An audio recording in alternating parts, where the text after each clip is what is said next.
Okay, so that 45 has to go in here. As I said before, Jark is running a 29cc here at the moment. We're going to have to modify this pipe, cut it open a bit so that the 45 can breathe a little bit better. I just need to strip this engine out first. And then fit that 45. So when I fit that 45, I'm going to look if I can find a piece of rubber or something, like a thin piece of rubber, because I'm going to put rubber between the engine and the chassis to try and absorb some of the vibration, because that 45 obviously has a lot of vibration as a single cylinder, and I want to eliminate some of it. So I've already made a rubber mount for the clutch housing, that screw that goes through the chassis on the clutch housing. I just need 2 pieces, or I don't know, 1, 2, 3, 4 pieces of flat rubber on each of these 4 mounts here, so that we can try and buffer that vibration a little bit, make everything stay together a little bit, because that's also a big problem on the 45. Well, not a big problem, it's also a problem on the 45 is vibration. Yeah, stuff's forever vibrating loose if you don't Loctite them or stuff like that. So let's see how this one goes. This engine does seem a lot more balanced. There's a lot less vibration to it, with a lightened piston, a little bit of a lightened flywheel, and maybe the porting made some of that difference. So I'm going to pull this engine out, and then I'll show you when I stick the 45 in. Okay, so the exhaust has been ported all the way opened up nicely, and we didn't have to cut the exhaust to fit. I actually just honed these holes a little bit bigger. So we're about to stick the 45 in here, and actually for those rubbers that I was talking about, I found these tap seals that I'm going to try and use. I don't know if they're going to make a big difference or if they're even going to fit perfectly. We'll see if we can match everything and mount everything properly.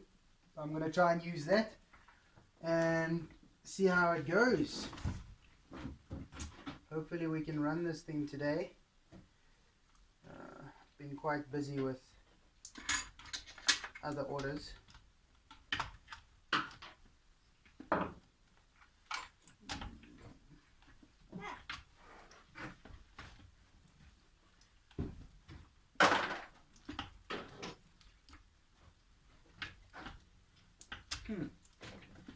Not so simple to go in here. There we go. Okay, now let's see if we put those rubbers at the bottom, if this screw will go in nicely.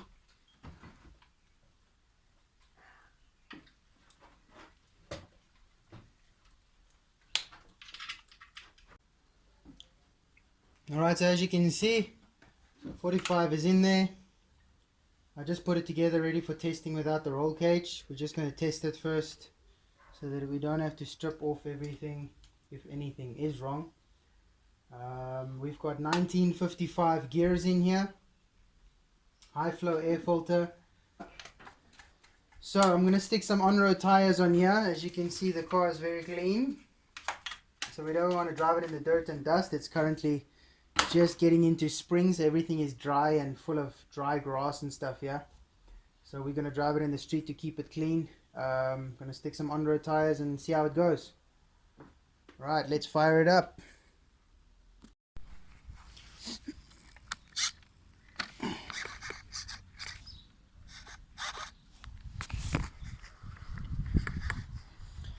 Okay, this will be the first start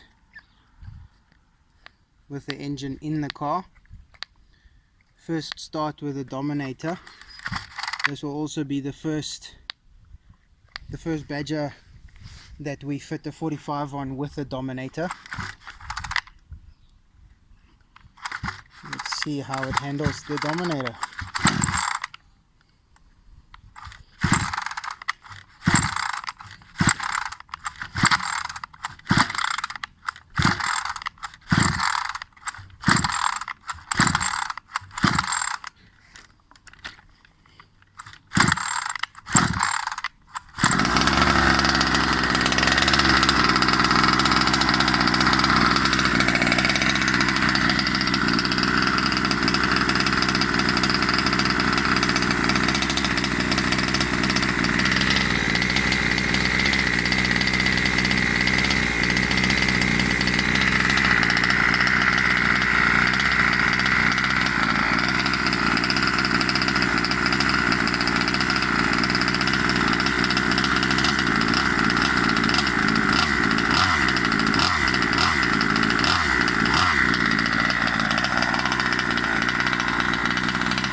Okay, so it is the next day. We have put Jock's car together completely. Still my on-road tires on here. Jock has these massive spikes that we will put on later, but I'm still a little bit scared to run this motor with those spikes, so I'm gonna just drive this car for the next 2 days, 3 times a day, to get the motor running in nicely before we put the spikes on. So today is, it's the next morning, 9:30, cold start. Let's see what happens. I'm gonna try not to choke it today, because it seems like the less fuel this thing takes, the better it starts. You can see how when the second time the pull start pulls, the whole front picks up from the compression. Now this easy start already makes it look a lot easier. If you have to put a normal pull start on this thing, you'll probably break it every single time. Yo.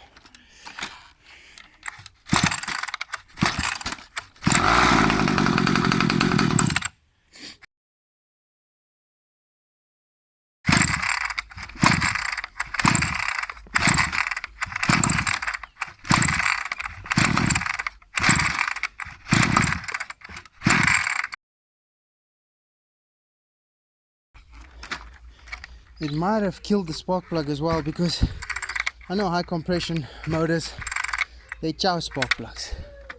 But anyway, we'll see.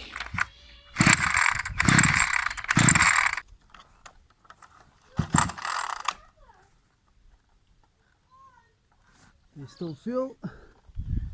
Still fuel.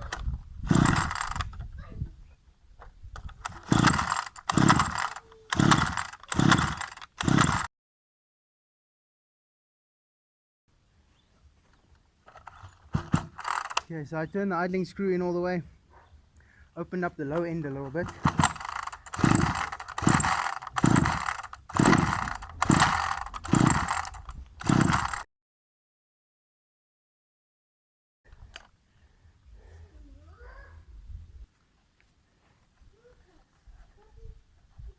I don't know. Let's stick that back in there. I'm not going to choke it again.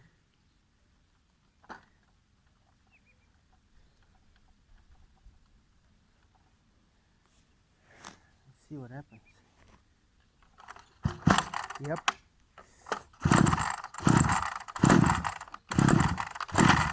Let me just, I need a camera stand.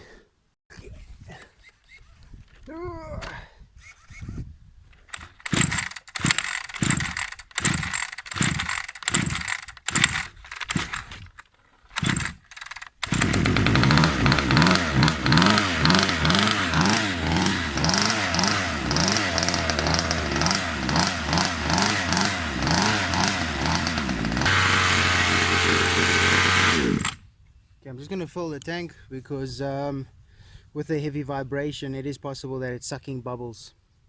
Okay, tank's filled up. I'm actually just going to let it cool down a bit before I start it again.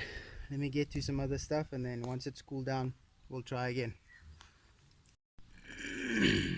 Okay, so as you guys can see, the sun has moved over a bit. The car has been standing. It is now cold. See, I can even touch the exhaust right by the manifold. Car on. Tuning screwdriver ready. Opa.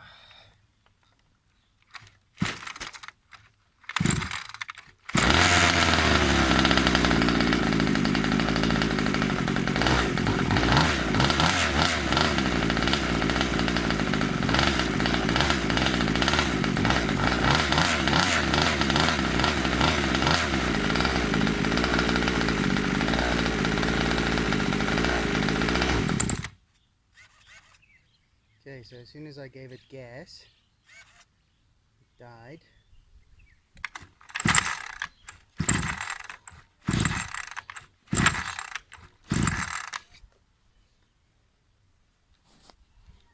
Okay, I'm officially changing the carb.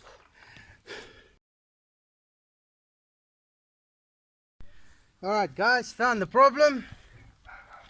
I went to take the carb off, as I said, and as I took the air filter off, I thought, let me just check this thing. So I tried to suck some air through it, and I couldn't get any air through. Then I checked inside the carb, and the whole top of the fuel tank here was full of petrol. That filter was full of petrol. The whole front of the carb was dripping with petrol, so it was flooding, like it's choking.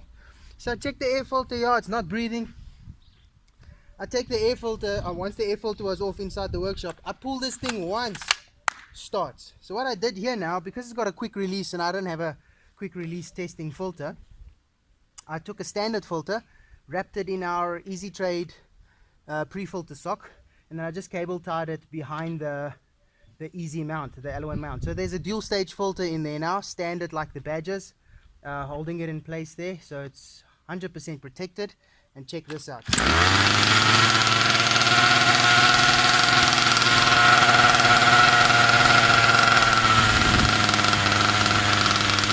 carb is actually working.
How's it, guys? So the build is complete finally, and after sorting out that air filter issue, the motor is running so sweet. I just want to make a video on the Tarmac now with the motor sorted, with the air filter sorted. It's not flooding the carb anymore. I actually taped some plastic to the bumper here at the back because of the wheeling. Sorry, here's a car coming. Because of the wheeling scratching the bumper, so we don't want to damage it. So I just cut up some pieces of plastic, cable tied it to the bumper here to protect it. So let's give this thing a go. Okay, this is a cold start. I'm gonna try and choke it once and see if it will start up easy enough. Okay, so the choke's on. Okay, so that was one choke. Let me just get the remote on. It won't run away because the servo is in brake mode, but let me just get all the electronics on so that I can control it, obviously. Yeah, I got the right remote. There's so many remotes in my workshop, sometimes I just get the wrong one.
Very powerful car, and you can see I can't even donut it because the tires have quite a bit of grip. It's got lacquer grip, nice grip, and then when you whiplash the car it just pops into a wheelie.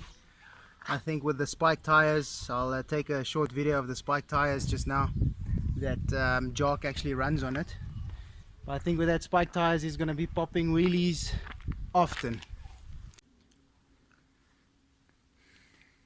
Right, here we are. We put the spikes back on. These are 5T spikes, 195 by 75, and at the back is 195 by 80. And then we custom spiked it with button head tack screws, because a lot of the times they over spike them and then you actually just lose handling. It's just overkill. So we custom spiked these for Jock. And we're sure he's gonna have a lot of fun. We stuck these wheels, it's Rovan wheels, on Mad Max 8-spoke rims, front and back, for strength. And there she is, complete. Don't know if I already said this on the previous video, but I managed to put rubber mounts in on this 45. So I put rubber and foam, dense foam and rubber in there. I put a double rubber washer thing in there. Sorry for the focus. Let me see if I can focus this thing. Double rubber washer in there instead of the alloy spacer. And also in there, between the plate there. So the only place I couldn't put rubber was the engine mount here at the back and the two at the bottom. So we did manage to do that, and I think it's helping a lot.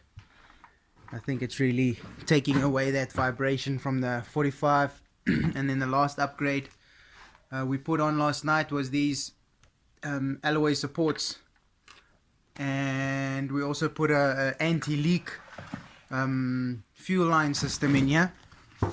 So basically the anti-leak fuel line system comes with a new, let me see if I can open this up. It comes with a new seal here with 3 holes. Then the third hole is for this breather. There's a little pipe with a breather, and in the pack you get a new inner rubber that doesn't have a hole in it, so it's solid, so it can't breathe here, and it can't leak when you tip your car over. And then in there is a one-way valve, so it breathes through there now, and also when you tip it out it won't leak there, it won't leak there, so your car can lay on its roof for a while without all your fuel spilling out. Alright guys, I hope you enjoyed this video. We hope to make some more soon. Our next project is a 34cc, fully ported 34cc, and we're looking forward to seeing the performance on that thing. Until next time, Easy Trade Racing signing out.